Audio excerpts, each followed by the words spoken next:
a dragonfly, who would remember? Dennehy is famous for rethinking his performances. Tinkering, as he likes to say, to get the fraud out, whatever that takes. I notice you're wearing a hat. Yeah, because they got my head shaved back. What did your kids think? And My son laughed. He just laughed and laughed and laughed. So I said, go ahead and laugh. This is what pays the bills at your private school, kid. What did your wife? He'd like you to think it's about making a living. But in truth, for Brian Dennehy, acting is about life itself. You know what the best part is? The silence. That's the best part. When there are 1,000 people and nobody is making a sound. Because they're listening. And I wrote about it in my book. I call it Neighborhood Fame.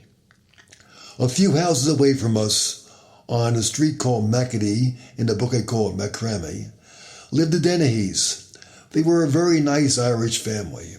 The father drove a really cool station wagon, which I was always impressed with, since it actually had wooden designs on the outside door panels. The family had a number of children, one of whom became an actor.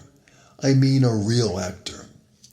Our neighborhood celebrity was Brian Dennehy. Brian was a local college football star, went on to quite an accomplished career on the stage and screen as a winner of the Golden Globe Award, 2 Tony Awards, the Laurence Olivier Award, and multiple Emmy nominations for TV shows. We remembered first seeing Brian as one of the original Maytag repairmen on TV, and we all thought that was so cool. We watched with pride as his career would skyrocket into fame. My personal favorites are Cocoon and his portrayal of Willie Loman in Broadway's Death of a Salesman, for which he won a Tony as the Best Actor. Brian also gave back, and I personally received the benefit of his giving. During my early teen years, just before my back surgery, I joined a local acting guild in our parish of St. Aidan's, and Brian was our acting coach.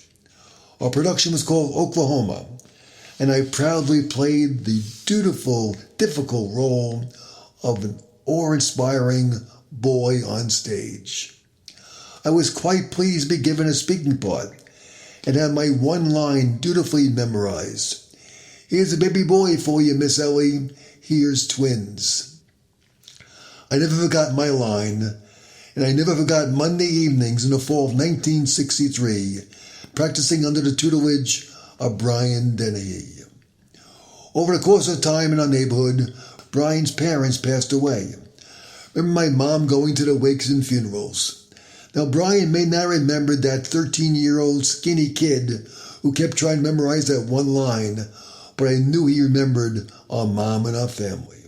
Brian never forgot his roots. In fact, years later, my godmother and her daughter saw a regional show which Brian was acting in. Brian took them backstage, had some photos taken, and made some really great memories. Brian, thank you. You taught me one big gift, the value of public speaking, for which I am indebted. Rest in peace, our neighbor, my coach, and a friend to many, and an actor for all time.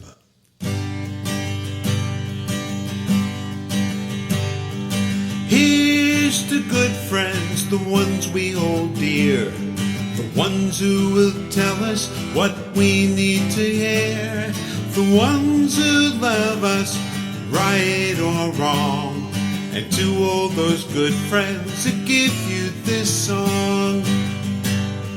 Oh, I've been so lucky and I've been so blessed. In spite of my failings, I've found success. For I've known love and I've known good times, and I have known friendship and written some rhymes. You've been listening to The Last Walk, Remember When.